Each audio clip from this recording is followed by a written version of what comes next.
Remue ménage.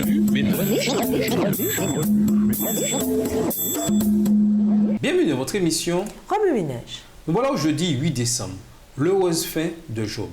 Lisons Jacques 4, les versets 13 à 16. Jacques 4, les versets 13 à 16. À vous maintenant qui dites, aujourd'hui ou demain nous irons dans telle ville, nous y passerons une année, nous trafiquerons et nous gagnerons. Vous qui ne savez pas ce qui arrivera demain, car qu'est-ce que votre vie? Vous êtes une vapeur qui paraît pour un peu de temps et qui ensuite disparaît. Vous devriez dire au contraire, si Dieu le veut, nous vivrons et nous ferons ceci ou cela.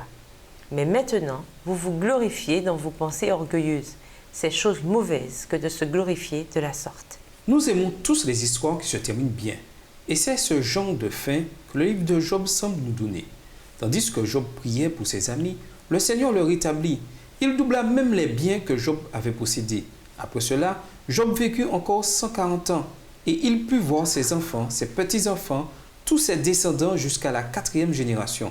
Job 42, les versets 10 et 16. Mais après tout ce que Job avait enduré, cette fin semble quelque peu étrange et superflue. Nous luttons avec l'idée que sa nouvelle femme et ses nouveaux enfants puissent remplacer comme ça ce qu'il avait perdu.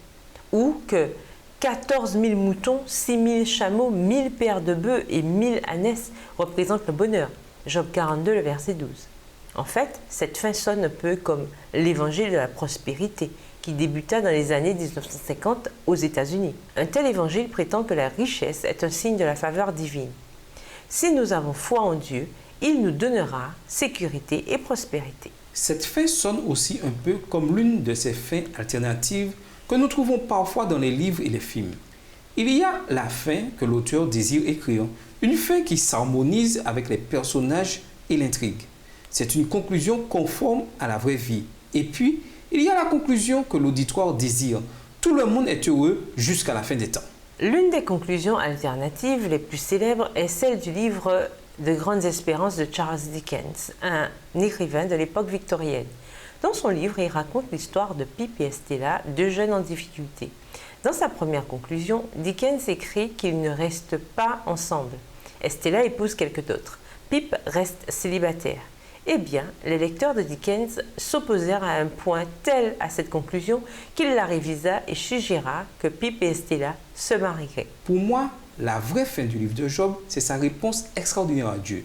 Je ne savais de toi que ce qu'on m'avait dit, mais maintenant, c'est de mes yeux que je t'ai vu. C'est pourquoi je retire ce que j'affirmais. Je reconnais avoir eu tort et m'humilie en m'asseyant dans la poussière et dans la cendre. Job 42, les versets 5 et 6. Ce n'est qu'alors qu'il comprit que la puissance et le plan de Dieu sont infiniment plus grands que tout ce qu'il avait imaginé. La foi de Job, éprouvée par l'adversité, était devenue plus profonde, plus authentique.